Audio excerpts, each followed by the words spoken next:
I read 4 books on sleep, and this is what I learned. The shorter you sleep, the shorter your lifespan.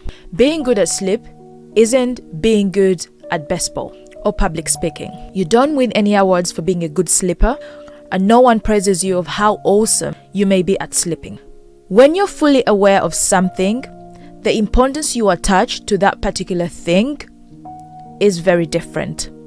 When you understand the importance of sleep, why you sleep, and the stages of sleep, it makes you value sleep a little bit more. Being a good sleeper, you're not praised for it, but not being a good sleeper can actually show in public of how exactly you're struggling with sleep. One of the most searched topics on the internet is about sleep. We spend most of our life sleeping, but not until recently has a study about sleep and the importance of sleep been a hot topic. More than 1,000 years ago, most of people's brains just switched off like a light bulb. You just find yourself that during a certain period of the day, that is when your body is meant to be going into this sleep state. But we never understood what exactly we need it and why it is so important for our well-being. According to all these books I've read about sleep, one of the key determining factors on whether you'll develop Alzheimer's disease because of lack of sleep is inevitable. Inadequate sleep can be very disastrous to your own health. Studies have showed that reduction in your sleep for just a week disrupts your sugar levels, increase the likelihood of your coronary arteries to be blocked, can lead to you having stroke, heart failure, depression, anxiety, suicide, and wait for it, sex. Your sex drive. I think this one will catch your attention more.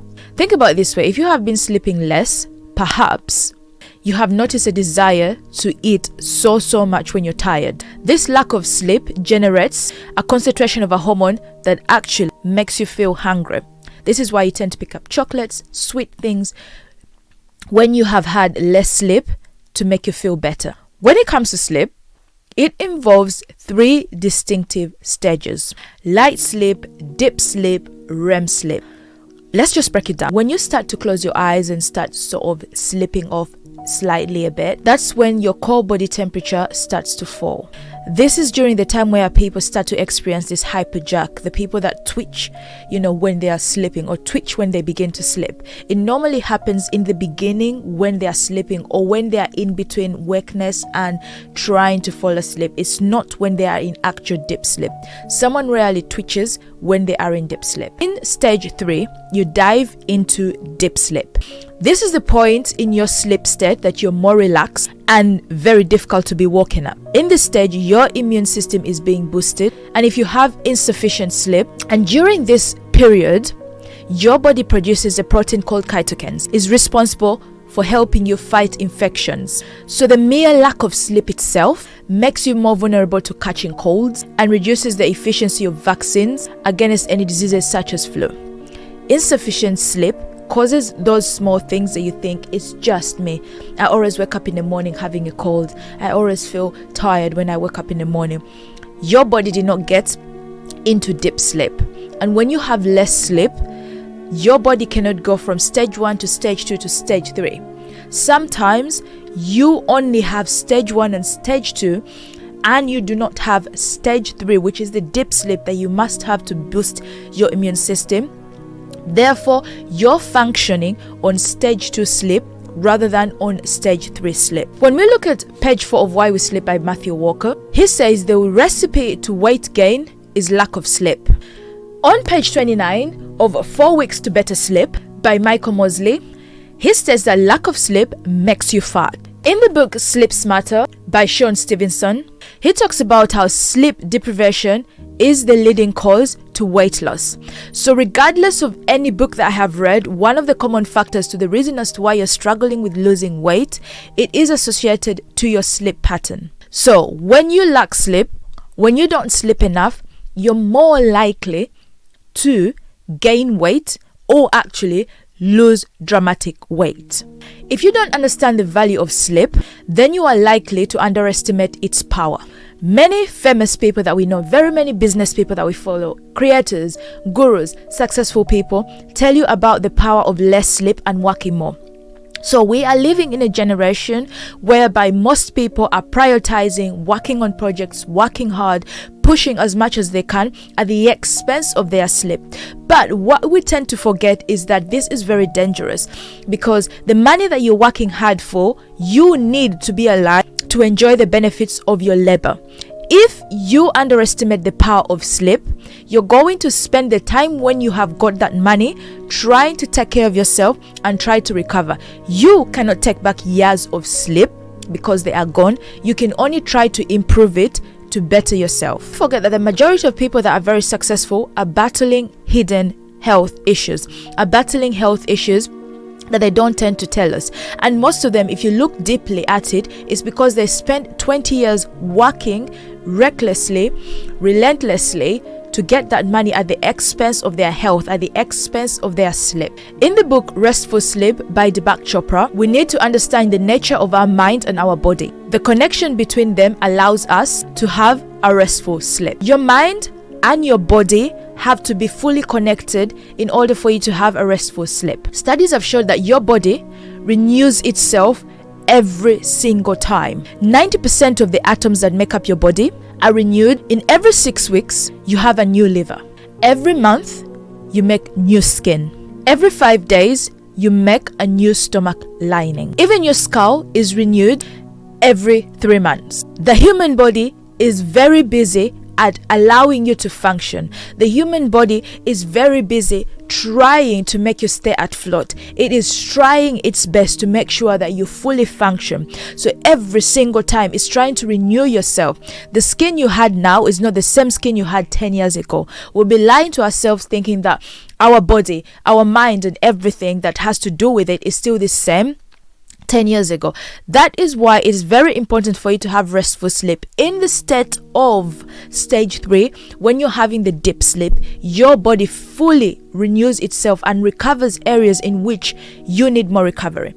Your body has a very, very, very, very, very good way of telling you that something is not right. The problem that happens is that we tend to ignore the signals and the signs that the body is telling us to do. When your body is asking you for sleep, it's telling you, I'm trying to make you stay afloat, I'm trying to make you function. All I'm asking from you is just take a little bit of sleep so you can allow me to renew your body. And in this renewal, as human beings, we have something that is called the circadian rhythm. This rhythm repeats every 24 hours. This rhythm calculates your daily activities within the 24 hours, when you sleep, when you tend to wake up within those 24 hours. It is watching, it is monitoring when you sleep, when you wake up, and it automatically calculates that. Our bodies are very smart at doing this. This is why you have a tendency of sleeping at a certain period of time. Watch yourself and study yourself. For example, for me, when it comes to 9 o'clock, my body has a tendency of feeling tired. My body starts to shut down. And when I say shut down, I mean shut down. My body is now feeling extremely sleepy. At that very point, I am looking for bed to sleep. That has been the calculation that my body has made over the period of time that I've tried to go to sleep during that time. At 5:30 every single day, with an alarm or without an alarm, my body automatically wakes up. It's not something that I do, but I tend to wake up. This reminded me, I had a conversation with a friend of mine, and we were talking about that when I lived back home in my country, in Uganda, for some reason, we didn't have alarm clocks. We didn't have fancy phones. At that time, owning a phone was being extremely rich, and you are a target because you had a phone. So most of our teachers came to school very early at 6 o'clock in the morning to wake us up as we were in school in order for us to start our day. The question was, how did they do this? How were they able to wake up at that same period of time and be on time to school every single day with no alarm clock? That takes you back to the circadian rhythm of your body. Your own body can act as an alarm system to wake you up and to also alert you when you should be resting and when you should be sleeping. But you have to remember this. My rhythm is not the same as your rhythm. Some people, their peak of wakefulness arrives early in the morning, and their sleeplessness arrives early in the night. These are what they call morning types. They go to bed very early, they wake up very early. And then you've got the late night type. These are people that are normally referred to as night owls. These are people who their wakefulness arrives late in the morning and they go to bed late in the night. So everything about them is late. So these people that are night owls, because understanding your chronotype, as an individual you have a chronotype. You're either a night person or a morning person. Mine is I'm a morning person. That is my chronotype. My brother, however, I have a brother that follows me. His chronotype is more of like a night owl. If you want to get optimal sleep, you need to understand what exactly your chronotype is. If you are a night person and you're fighting your body to be an early person, you're going to have less sleep. If you're an early person, stretching yourself out and becoming a night person, you are going to be through a horrible stretch, because your chronotype is determined by your genetics. If you're a night owl, it's more likely that someone in your family, either a father, a mother, a parent, or a grandparent, or something within your lineage was a night owl. And these particular people who are night owls are the people that are looked down by society. They are the people that are called lazy, people that procrastinate a lot, people who are unproductive, people who are not successful at all. But in the book that I read, Resentful Sleep by Deepak Chopra, he says that we don't receive information the same way. When I say something to you, the way you process it is different from the way the other person processes it. Therefore, when you come to sleep, people sleep differently. People sleep at different times. The key point about this is that everybody must get at least a minimum of 8 hours sleep. At least a minimum of 8 hours sleep. It doesn't matter at what point of your day you sleep, whether you're the person that sleeps, very early in the night, by 9 o'clock you're sleeping, or the kind of person that maybe goes to sleep at 3 or 4 in the morning. Make sure that you stretch out the 8 hours of sleep. Because night owls, people who tend to go to sleep late, are not doing it by choice. Sometimes it is by choice, but you could find that 80% of night owls are not doing this by choice. No matter what they try, they find themselves still sleeping in the early hours of the morning. There are people that no matter what, genetically they can't go to sleep very early. And we blame those people. We create a cycle of depression, anxiety, and this constant loophole of self-help, because we have conditioned people to think that you always have to go to bed at a certain time and wake up at a certain time. When it comes to productivity, it's very different. Studies have showed that children are more active in the afternoon than they are active in the morning, especially those going through puberty and adolescence. During those periods of time, they have showed that students who have been done on an experiment to start school at 12 o'clock, they're very active, they're very productive during that time than when they are told to go to school about 6 or 7 or 8 in the morning. In all, with that said, your whole entire body, whether you're a night owl or whether you're a morning person, your body sends a messenger called melatonin, which is normally called a hormone of darkness. This particular hormone is released at night. It's meant to act as a helper to sleep. This particular hormone is released in your body just after dusk, just after the evening time. It's released through your bloodstream and it tells your brain it's dark time. Therefore, it is nap time. This is why you've had a lot of people talking about something called melatonin. And some people have prescription for melatonin to help them sleep, because your body naturally produces melatonin, but there's some people, the production of melatonin in their body is less. Therefore, the hormone that is meant to aid and help them to sleep, remember, it's not the key factor for you to sleep.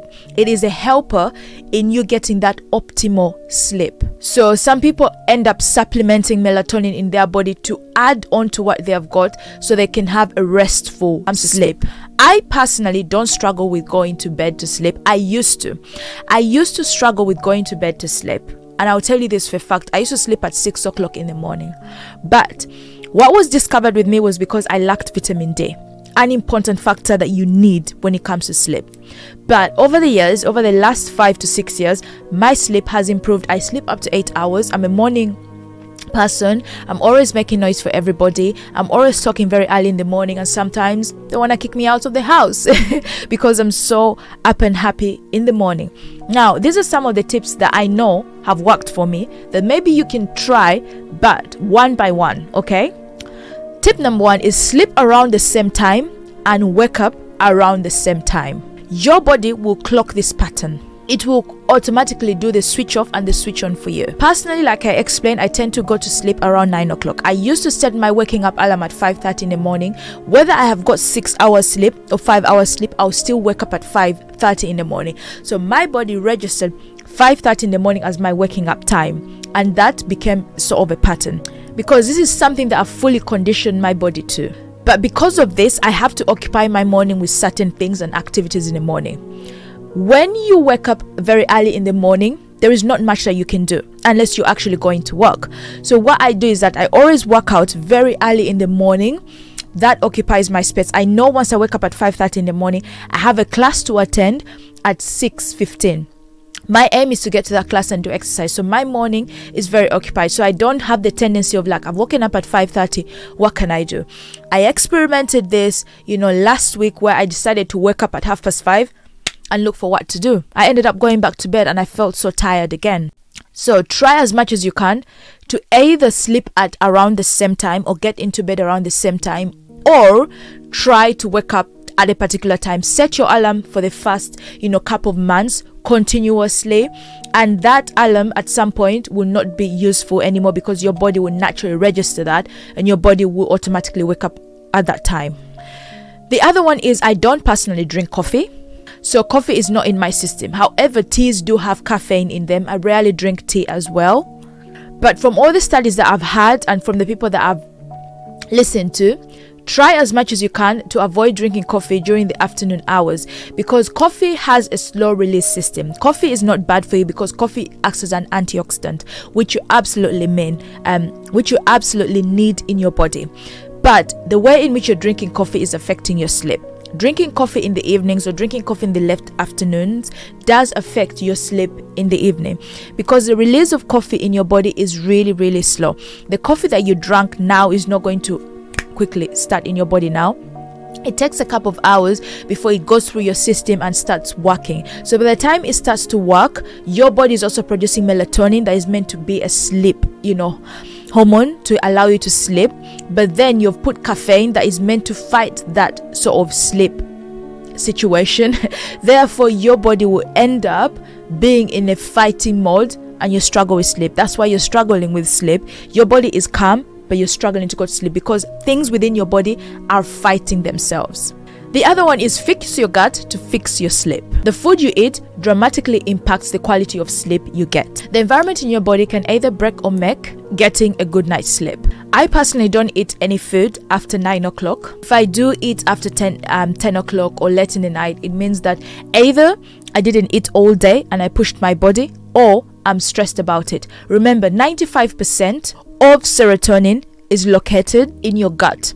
Now, serotonin is a hormone that helps the overall flow of your digestion. It is a building block in you getting that melatonin that we all need, that melatonin that you need to help you sleep. Your belly drives your brain. Your gut is connected to your brain. Your tummy houses 10 times more of the bacteria in your body than any other human cell, which you sometimes hear people calling the microbiome. I'm no scientist, but out of reading so many books, the information I've got, your microbiome, okay? And in the microbiome, you have got things like parasites, bacteria, actually determine whether you fall sick or you don't. So your gut area is just so important. It is that point of message. It's what communicates about your entire body, about what you're feeling. So if you take care of your gut, you're more likely to feel healthy, you're more likely to sleep okay. Is make your room as cozy as it can feel, as dark as it can feel. Let all the other rooms in your house have the brightest light, because that is what wakes you. But allow the place where you have your restful sleep to feel very moody and very dark. There are so many things you can incorporate, like TikTok famous lights. People have those lights that have that moody sort of theme to them. Put slow music within your environment. Make sure that maybe you have a candle or something slow. Do not think about those kind of things as romantic things and they make you feel in love. They produce that dopamine, that feel good moment. No, that feel good moment can be also, made by you. It can slow down your own body to give you that feel good moment that allows your body to have a restful sleep. The other thing that I personally do is that I always have a warm bath every single day before I get to bed. Now, if you can afford it, try to have a bath before you get to bed. If you can't afford it, then have a warm shower. Now, what the warm shower does is that after you get out of the warm shower, there's a tendency of your body feeling a little bit tired, because your body regulates temperature that is suitable for you to go to sleep in the evening. And a warm bath creates that environment in which you can try to sleep. These things that I'm mentioning, they seem very small, they seem very little, but once you start incorporating them into your life, they do make a tremendous change within your own environment. On your phone, I have an iPhone. There is a feature that says that after a certain period of time, I don't receive calls and I don't receive text messages. There is no interruption from the outside world unless there is a number there that has been put as an emergency number. Those numbers will tend to go through, but apart from that, there is nothing I'm receiving from anybody after that time. It is by choice. You have to create these things. Sleep is so important in your productivity, in how you function and how you think. I've said this 1,000 and a million times, okay? Walking on no sleep is like a person on a hangover. A person who has drunk alcohol on a hangover is no different from you who has not got enough sleep. The other thing that I personally do that I think I have mentioned is I exercise most days. But even on the days when I don't exercise, my body, my circadian rhythm has that tendency of already going to bed around the same time. And if I push it, I kid you not, people, if I push it to 11 o'clock without sleeping, I literally just fall down and sleep. Just like that. Like my body has had enough. But anyways, I do work out. I make sure that I exercise, because when you exercise, you're working your body. And when you work on a normal day, when you've gone for your job, you've worked so hard, you say, I need to go home and rest. Okay? The same thing with the workout. When you push your muscles, you strain your muscles, they need rest. They need that optimal rest to function better. So what I tend to do is that I exercise every day. The best time to exercise is in the morning. Regardless of what anybody says to you, this is what I've experienced and this is what will really help you. Exercising in the night does not help you at all to sleep. Some people say it does, but that is a small percentage. Your body produces a hormone that gives you activeness. Therefore, you tend to sleep later. In your mind, you think you're sleeping at that optimal time. No, you're not. You're not at all, But exercising in the morning helps you to produce that feel-good moment. The energy levels are up. Your dopamine levels are up. Your serotonin is up. Everything is so up when you exercise in the morning. And then in the evening, you're more likely to fall asleep quicker after you have exercised in the morning, because now your body's like, oh, we need rest. We need to recover your muscles as much as we can. Try to find mindfulness and peacefulness. Avoid stressful triggers in the evening when you're heading to bed or when you're ready to go to sleep. Avoid those stressful figures. They do you no good. They make you have sleepless nights, and do not try to do that. But apart from that, I would recommend you to listen to podcasts. I would recommend you to listen to audible books. I recently was listening to an audible book, which is called Jaded. This particular book was so good that I was sleeping on it and waking up in the morning and then rewinding it back. If not, try to get yourself books to read, different type of books. I have books all over me. I read quite a lot of books. Get yourself books that are associated with sleep, and they will help you. One book I would recommend to you to get is literally this 4 Weeks to Better Sleep by Dr. Michael Mosley. In the book itself, it does tell you what foods you can eat that can help you, the different types of food here that can really help you if you're trying to get optimal sleep. So good, isn't that really? It is so good. And this book itself, it has a 4-week timetable to allow you to go to sleep properly. It literally tells you what you can do from week 1, week 2, what meals to have, what meals not to have, and then we'll see. Let me know down below if you want me to follow the guidelines within this book to 4 weeks of better sleep and see if my sleep improved much more better by following this plan. If you want me to do that, please let me know. I'll definitely do whatever this book says I should do and see an experiment for you if it actually works, and I will recommend to you to try out if it works. But apart from that, you have to remember this, that sleep is so important. Dementia, Alzheimer's disease, all those kind of diseases that you get when you're older, the likelihood is the sleeping pattern of someone has not been great. A very good example I can give you is I was talking to someone and they gave me an example of a lady who they knew. She was very intelligent, very smart, very hardworking, very hyperactive in all her life. She got to 60s and she got dementia. But when they looked down the line of everything she's been doing, they found that she was having 3 or 4 hours of sleep every single day on work, and she was the most active person. So the doctor said she is paying the lack of sleep right now in her life. So when I said to you, take your sleep important, it's until something happens to you, something happens to someone close to you, that you understand why it's important for you to rest and sleep. Forget all these gurus that are telling you, you know what, you cannot be sleeping on 8 hours sleep if you're going to be successful. Shame on them. Sleep your 8 hours, plan your day, work smarter, don't work harder. You've got this. My name is Lucy Akao. Thank you so much for watching, and don't I was about to say don't leave a comment. Wow. Leave down a comment down below. Let me know what you think. Do not forget to like, comment, and subscribe. Let's get going, and leave in the comments below if you want me to actually try that. Actually, that's the wrong book I picked up.